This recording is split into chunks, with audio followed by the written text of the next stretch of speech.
ভারত তার যে commitment towards democracy এটা ভারত রক্ষা করেছে বলে মনে হয় না। ছাত্র জনতার অভ্যুত্থানের মধ্যে দিয়ে, বিপ্লবের মধ্যে দিয়ে ফ্যাসিবাদী, ফ্যাসিস্ট, অত্যাচারী, নির্যাতনকারী, হত্যাকারী, নিপীড়নকারী শেখ হাসিনা দেশ ছেড়ে, তার জনগণকে ছেড়ে পালিয়ে গেছে। দুর্ভাগ্য আমাদের যে আজকে পার্শ্ববর্তী দেশ ভারত তাকে আশ্রয় দিয়েছে।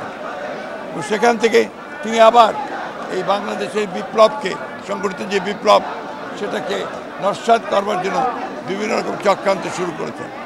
এই দেশের মানুষ শেখ হাসিনার যে অপরাধ, এই অপরাধকে খাটো করে দেখে না।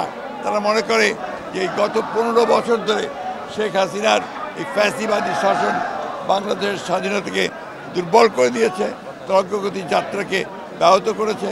আপনারা দেখছেন যে তার শাসনামলে এই জাতিকে সে 18 লাখ কোটি টাকার ঋণে আবদ্ধ করে গেছে।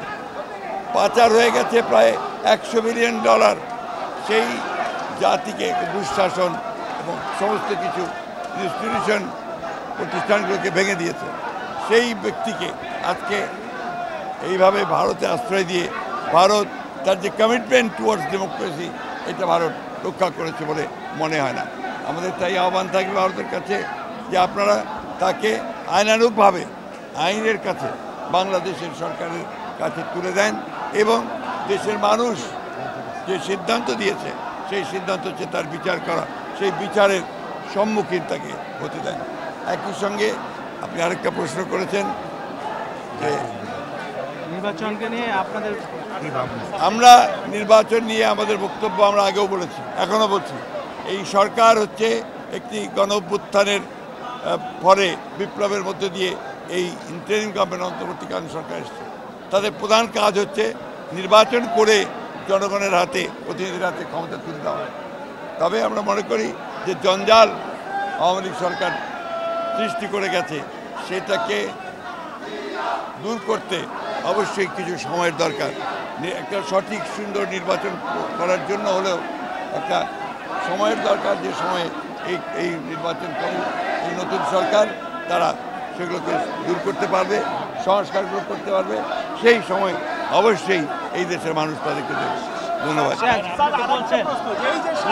মামলা হয়েছে, প্রখ্যাত মুক্তিযোদ্ধা, প্রখ্যাত ডাক্তার আপনাদের স্থায়ী কমিটিতে অন্তর্ভুক্ত হয়েছে, তাদের কি স্যার কোনো প্রতিক্রিয়া আছে কিনা? আপনারা তাদের সঙ্গে শোনেন, তাদের কাছ থেকে বলি। হ্যাঁ, আমি তারপরে ওনারা বলবেন, আমার বলা শেষ। সারা দেশে যে মামলা হয়েছে, এই মামলাগুলোর বিচার কাজ দ্রুত শুরু করার ব্যাপারে আপনাদের কোনো ইয়ে আছে? এদের এই সরকারের বয়স কত হয়েছে? 11 দিন। বলেন বলেন 11 দিন। 11 দিন। 11 দিনে ওরা যা কাজ করেছে সেটা নিঃসন্দেহে প্রশংসার কাজ, এবং they are settling down, they will definitely do.